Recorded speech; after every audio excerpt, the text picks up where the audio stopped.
अस्सलाम वालेकुम। आज मैं आपको दुआ बताने वाली हूँ, वो बहुत ही कारआमद है और बहुत ही आसान है। इसके 2 तरीक़े हैं और जहाँ तक मैं जानती हूँ इसके 2 से ज़्यादा तरीक़े हैं, लेकिन जो बहुत ही ज़्यादा इफ़ेक्टिव है और आसान है वो 2 तरीक़े हैं। ये एक सूरा है, सूरह अहज़ाब, जो शादी के लिए होता है, किसी भी किस्म का मसला हो शादी का, आप इसे इस्तेमाल करें, इस वज़ीफ़े को करते जाएँ।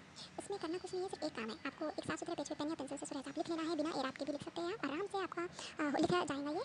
इसको लगते हैं, अगर आप फ़ास्ट-फ़ास्ट लिखें तो 2 ढाई घंटे लगते हैं।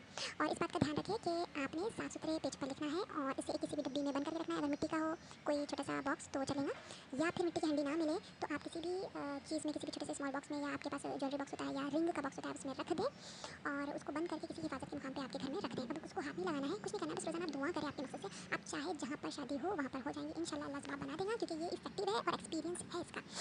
और अगर आपको ये अमल नहीं करना है तो आप रोज़ाना एक बार सूरह अहज़ाब पढ़ें या फिर हफ्ते में एक बार पढ़ें। अगर आप हफ्ते में एक बार पढ़ना चूज़ कर रहे हैं तो जुमेरात के दिन रात में आप सूरह अहज़ाब एक बार पढ़ लें, अव्वल आखिर दुरूद शरीफ कितनी बार पढ़ सकते हैं। अगला दिन जुम्मे का हो तो इस तरह से आप जुमेरात को रात में पढ़ लें। तो अगर आप ये तरीका भी अपनाएंगे तो इसमें बहुत ही ज़्यादा आपको फ़ायदा है। आपसे 3 या 4 बार ये अमल करेंगे तो आपकी शादी इंशाल्लाह हो जाएगी, क्योंकि ये आप अगर इसका तर्जुमा पढ़ेंगे तब आपको पता चलेगा कि ये शादी के लिए क्यों है। सूरह रहमान भी है शादी के लिए, सूरह इखलास भी शादी के लिए, लेकिन सूरह अहज़ाब में ऐसा क्या है जो शादी हो जाती है। तो मेरी अगर आप माने तो आप खुद हैरान हो जाओगे कि ये सोना है, सोना, इससे ज़्यादा बेहतर और कुछ हो ही नहीं सकता। सोना है और आप कुरान शरीफ पढ़ रहे हैं, इसमें किसी भी किस्म की कोई खंती नहीं है कि ये वजीफ़ा किसका है या क्या है। आप बुखारी से भी इसका हवाला ले सकते हैं और दूसरे बहुत सारे मौलानाओं से भी ले सकते हैं, क्योंकि कुरान शरीफ के सूरे जो होते हैं ना, हर किस्म के सूरे हर किस्म की दुनियावी और दीनी मुश्किलों का हल देते हैं हमको। अब हमको हमारे मसले के हिसाब से वो सूरा पढ़ना है। किसी भी नियत से आप सूरह यासीन पढ़ लें, किसी भी नियत से आप सूरह रहमान पढ़ लें, किसी भी नियत से आप सूरह इखलास पढ़ लें, आपको फ़ायदा होगा ही होगा इंशाल्लाह। लेकिन सूरह अहज़ाब आप खास तौर से शादी की नियत से पढ़ें या फिर आप किसी मखसूस इंसान से शादी करना चाहते हैं तो वो भी यहाँ पर हल हो जाएगा इंशाल्लाह।